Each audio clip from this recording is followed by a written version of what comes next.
Bon ok, aujourd'hui je suis de retour à Bastille chez KTM qu'on ne présente plus pour l'essai d'une moto que j'avais essayé mais il y a très longtemps. C'était la 9e que j'avais essayé, donc ça fait quand même un petit moment.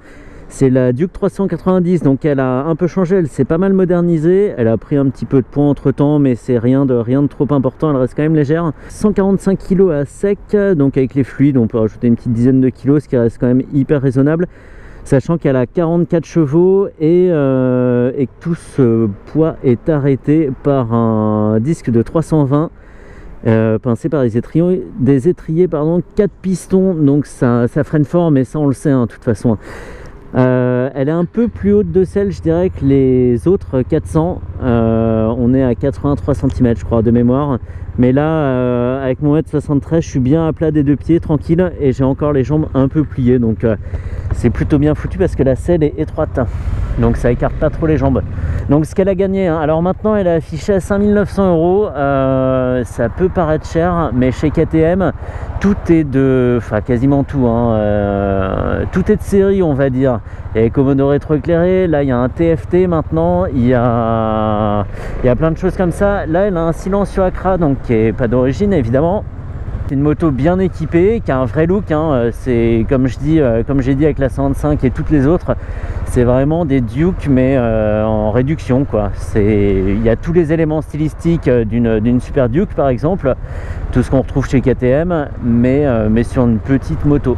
Donc c'est pas mal. En réservoir on est à 13 litres 4, sachant qu'elle consomme pas grand chose, ça offre une belle autonomie, et niveau précision de renseignement on est quand même au top là, elle consomme pas grand chose et l'autonomie est bonne, bravo. Mais en gros là en conso moyenne, je l'ai lu quelque part, l'ARS 100 bornes, c'est pas comme ça, c'est comme ça, non c'est pas comme ça, info générale, je vais y arriver, non. Alors il n'y a plus les modes race, rain, voilà, il y a un mode road normal et un mode super moto où on déconnecte l'ABS. Si on veut s'amuser un peu, c'est quand même possible. Allez. On est vraiment sur une toute petite moto. Une toute petite moto. La position est un peu hybride. Ça donne un peu l'impression de pouvoir changer de position à tout moment en fait, sans être mal à l'aise. On peut être sur une position tout à fait normale avec le dos droit et en même temps passer sur une position un peu plus street quand on se penche, et ça marche très bien. Aussi appelée la position du je fais n'importe quoi.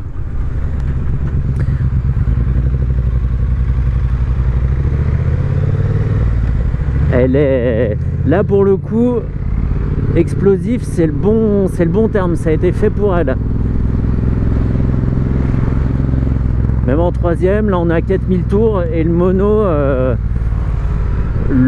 explose vraiment bien. Tant qu'il explose pas réellement, ça me va très bien aussi. Allez, il est temps d'y aller là, faut y aller.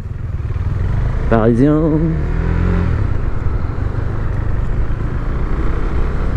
Elle est assez sèche de suspension. Toutes les petites imperfections de la route se sentent sans que ça soit désagréable pour le dos, c'est pas le souci, mais on est quand même un petit peu secoué. Et la selle étant assez fine, je sais pas si on l'a vu au début, au toucher elle est plutôt souple, mais une fois assis dessus on s'enfonce pas dedans en fait. Donc ça fait bon voilà, c'est pas plus confortable que j'ai essayé quoi, c'est sûr. Mais par contre c'est de loin la plus rigoureuse. On peut lui demander des trucs un peu poussés, et je le dis parce que je me souviens encore de l'essai de la première, même si ça fait très longtemps, je m'en souviens. Je me souviens surtout que même avec moins de 10 motos au compteur, j'avais très vite pris mes marques, même un peu trop, faire des trucs pas très réglo. Donc c'est une moto par ses prestations qui met vraiment en confiance. Et je pense pas, même en la malmenant, qu'on approche de ses limites en termes de rigidité, de grip et tout ça. Moi je lui ferais vraiment 100% confiance.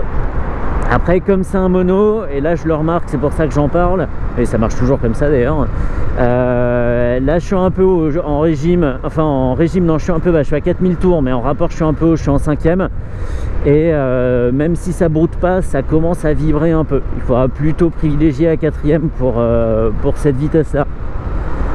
Ça vibre surtout dans les cale-pieds en fait, hein, pas dans le réservoir, ce qui est assez étonnant parce que les vibrations ont tendance à se transmettre dans toute la moto. Donc c'est pas désagréable de garder le réservoir entre les genoux. Mais dans les cale-pieds, il y a une petite gêne quand même sur certains régimes. Après, à mon goût, un autre truc que j'aime pas trop, mais ça c'est vraiment perso, parce qu'au bout d'un moment, je suis sûr qu'on n'y fait plus attention, c'est l'accélérateur électronique que je trouve toujours trop mou chez KTM. On n'a pas l'impression, ça donne pas l'impression de conduire la moto en fait quand c'est trop facile comme ça. Moi j'aime bien que ça nécessite quand même un petit effort.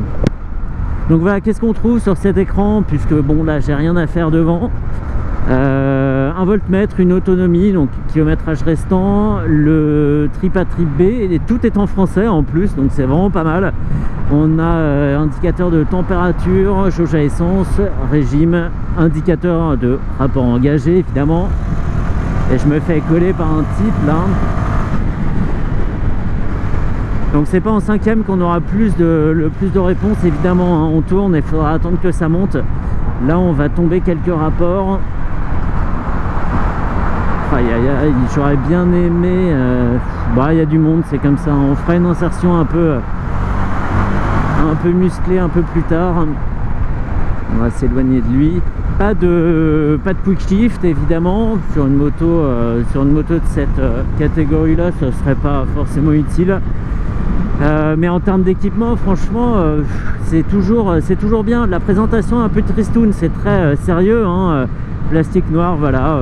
Bon, les boutons où ils doivent tomber, je sais pas bien comment l'expliquer, mais il y a tout ce qu'on veut en fait. Et une 6e aussi. Allez, c'est ce que je disais pour la Z400. Je connais peut-être pas bien la réalité du marché, mais 5900 pour une 400, alors qu'il y a sûrement des Duke 690 en A2 d'occasion à ce prix là. Je sais pas comment justifier en fait ce segment.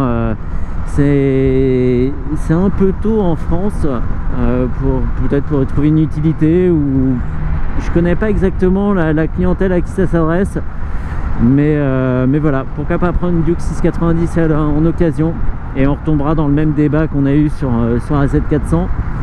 Mais je trouve, voilà, très bonne transition, que comparé à la Z400 qui fait tout bien, moto sérieuse, elle fait tout bien, mais il manque du fun, il manque un petit truc en plus pour se démarquer de la concurrence. Celle-ci, elle a deux gros atouts, c'est l'explosivité de son moteur, et même si c'est un mono, il est facile à prendre en main, et le deuxième truc évidemment, c'est le freinage surpuissant, il serait presque, on va pas dire surdimensionné, mais il y en a de trop. Si tu mets ton clignot, je saurais que tu veux venir sur ma voie, bouffon, va. Punaise. Alors oui, je conduis pas toujours bien, mais ça quand même c'est le minimum. C'est le minimum, clignotant quoi. Moi je considère que quelqu'un qui a pas mis le clignot a pas non plus regardé dans ses rétros ni dans son angle mort, donc ça me fait un peu flipper. Bref. En gros, rapport prix-prestation, il est quand même bon. On paye un peu moins de 6 000 €, je me répète, je sais, mais on a un très bon équipement qu'on trouve pas sur d'autres motos de la même catégorie, hein. Sur la Z400, il n'y avait pas le TFT, pas les Komodo rétro éclairés, plein de choses comme ça. Et en plus, on a du fun, de la rigueur en châssis, hein, parce que fun et rigueur c'est clairement opposé, et un freinage qui suit, tout se tient en fait quoi. Très bonne moto, vraiment bonne moto. Après, alors il y a les rétros, je vais pas en reparler, j'en avais déjà parlé sur la 125, je les trouve vraiment horribles. Il y a le design aussi. Le design, on aime ou on déteste. Je pense que c'est trop tranché, c'est des couleurs fluo, des formes géométriques, ça peut évidemment ne pas plaire à tout le monde. C'est peut-être un truc qu'on pourra lui reprocher, ouais, le design. Et en même temps, c'est quand même sympa quoi. On a une machine qui sort un peu du lot. Bref, insertion sur l'autoroute, fin de la vidéo, on n'en parle plus. Bon, la flèche, tu viens, oui? Merci.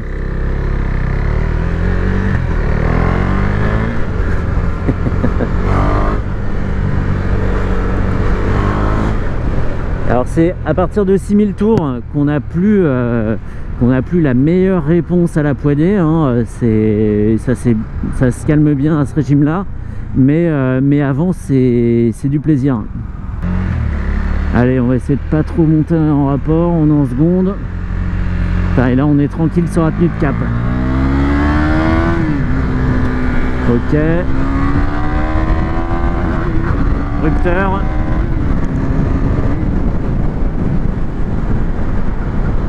Ouais, on se fait plaisir. Alors là, le poids CRA aide parce qu'il y a le bruit qui va avec. Mais on n'a qu'une envie, voilà. Si j'ai tapé le rupteur, c'est qu'il y a une raison, hein. C'est que ça s'arrêtait pas. Il n'y avait pas... enfin, je n'ai pas ressenti d'essoufflement du moteur. Donc on va au bout. Et puis à un moment, paf, on est vraiment au bout là. Pour le coup, on ne peut plus aller plus loin. Mais bien jusqu'à 10 000, sans souci. Et on repart. Elle est vraiment étonnante de rigidité, quoi. Ça donne l'impression de la conduire avec tout le corps, plus qu'avec le guidon. On forme un ensemble avec la moto, on comprend très bien ce qu'elle va faire, où elle va aller. Et ça, je pense que c'est le châssis, hein. Et pour que je le remarque, franchement, c'est que c'est quelque chose qui ressort beaucoup. C'est très présent. Elle est vraiment rigoureuse, quoi. Mais elle paye un peu, je pense, le confort en pâtit un peu par contre. Et voilà, j'ai dit, ça balance. Bref, on peut en rester là. Je rentre à Paris, à Bastille. Salut à toi aussi. Et puis c'est tout pour celle-ci. Voilà.